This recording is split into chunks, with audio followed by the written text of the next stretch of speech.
Hello, my fellow veterans, and welcome to the Veterans Advice Hub. My name is Bill Kelly, and we are going to continue with the video discussion on how to file a VA disability claim. So we've gotten through most of the claim process, and now we're at the point where you have your claim ready, but you need more information to support your claim. So one of the things that you can do is you can include parts of your medical record. Hopefully you made copies on your way out the door. If not, the VA can access your medical record through the archives. You can request a copy of your medical record through the archives. I would definitely do that if you're planning on putting in a claim, which goes back to the importance of the intent to file. Do the intent to file, then do all your legwork, and the date of your disability claim, the effective date, goes back to that initial intent to file form.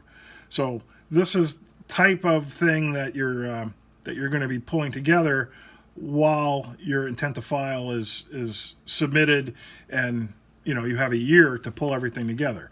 So one of the things we often hear about is something called a buddy statement or your own statement.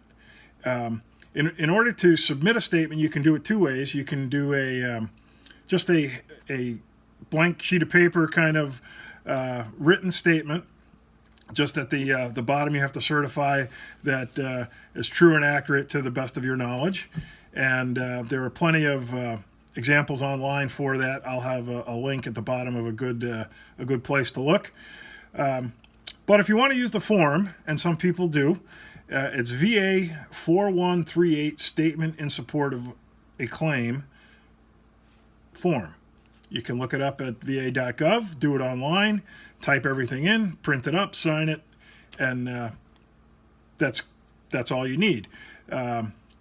So what's in this thing? This is where you describe the issues that you're dealing with. Now, remember how we talked about in the claim form was just line item by line item, that block 13, short and sweet, left knee pain. Well, so what? Left knee pain. In the statement, that's where you tell them where it happened, how it happened, where to go look for it in your medical record. On June 15th, pick the year, I fell out of the back of the truck, rolled my knee and ankle, and have had chronic knee pain documented in my medical record ever since. All right, that's a very clear-cut service connection. Make those connections for them. Make it easy. Give them dates if you have dates. Really explain what's going on. If it's been a longer kind of time and you're dealing with a more chronic issue, talk about what your issues are. Again, I use myself, chronic knee pain. Well, I have difficulty getting in and out of a car. I have difficulty going up and down stairs. I talked about that and explained really what my issues are. The people at the VA, they have a set of criteria that they use, so it's important to look up that criteria, and I'll provide a link for that in the description. It's their schedule of medical maladies. It's the listing of everything that you can think of. On block 13 where you put that line item, knee pain, well, there's like 5 pages of knee stuff. And it's all individual line items of specific things regarding your knee. And then they think about that for every system in the body, for every illness, for everything that you could possibly think of. They have a description, and they have the criteria, more importantly, for whether it meets the criteria for a claim. Now, a claim can be rated at 0, which is still good, because that means the VA owns your issue if it gets worse. They're acknowledging that there's a service connection. They're just saying that it doesn't meet the criteria for compensation.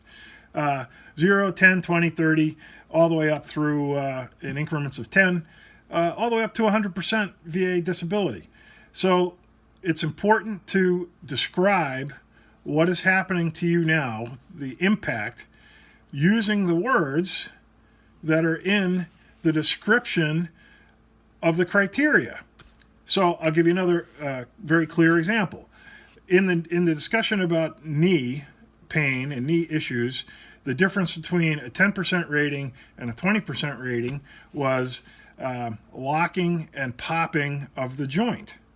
Well, I had to describe what happens when I stand up and when I try and go up and down stairs. I have that. I used those words in my description of what happens to me. That is where the value of this support statement, this statement in support of a claim, VA-4138 form, shows its true value. So I recommend that you think about what you're trying to do, you paint the story, you paint the picture for them, you make that connection to the service so that they can find it with as much information as you can have available to you. Use dates, use times, use locations, use units. Whatever you have that can really narrow it down and say, oh, all right, well, we found the line item in his medical record. That's clearly service connection. If there are other issues where it's not quite as clear cut, that's when you have to provide kind of the other information that you're going to need. That can be a buddy statement to back up everything you're saying. Your spouse can talk about the impact on your life. Your doctor can talk about the impact and his current medical diagnosis and the fact that he believes they're connected, right? I mean, there's something called a nexus letter, which will be the subject of a different video, where a doctor describes what's going on now and makes the medical conclusion, in his opinion, more likely than not, the issue was caused by, XYZ incident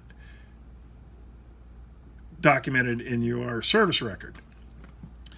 So there's a whole discussion about nexus letters and the importance of them. The entire point of this video, though, is to talk about the fact that, yes, you can amplify the information just in your claim. Talk about what the impact is, talk about how your life is affected, give them the details so they can actually find the incident in your medical record, and that will all help you. And the form to do that is VA-4138, Statement in Support of a Claim. Now, my practical experience is with physical medical type issues. Those are usually pretty well defined, pretty clear cut. If you're dealing with a mental health issue, if you're dealing with PTSD type issues, particularly those that are documented now through your medical professionals, there's a different form, of course, because it's the VA. VA21-0781, Statement in Support of a PTSD Claim. That's the form I would use. So for general information and just a statement in support of the claim, that's VA-4138. If it's a PTSD or mental health issue specifically, then I would use VA21-0781, Statement in Support of a PTSD Claim. There are also, just to mention it, military sexual trauma is its own subclass. It's a serious issue, and it breaks my heart that people are affected by that issue. But the VA is a huge bureaucracy, and they have a different form for that. I don't have the form number handy, but again, it's something that you could look up. And if that issue is touching your life, then yes, there is a mechanism to report it, to talk to somebody about it, to get it evaluated, and ultimately to be compensated for it if you're dealing with those issues. So that kind of wraps up the step-by-step process.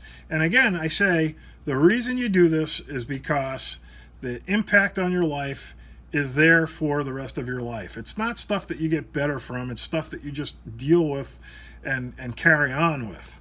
And that's the reason why I think it's compensatable.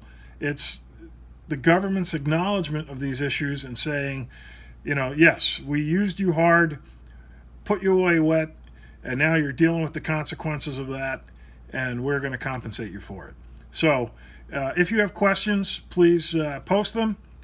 I'll provide as many useful links as I can, and regardless of where you are in the country, there are resources for you. The Veteran Service Officer locally, usually that's run through the state, your state Department of Veteran Affairs, whatever it's called in your state, that's usually a really good place to start.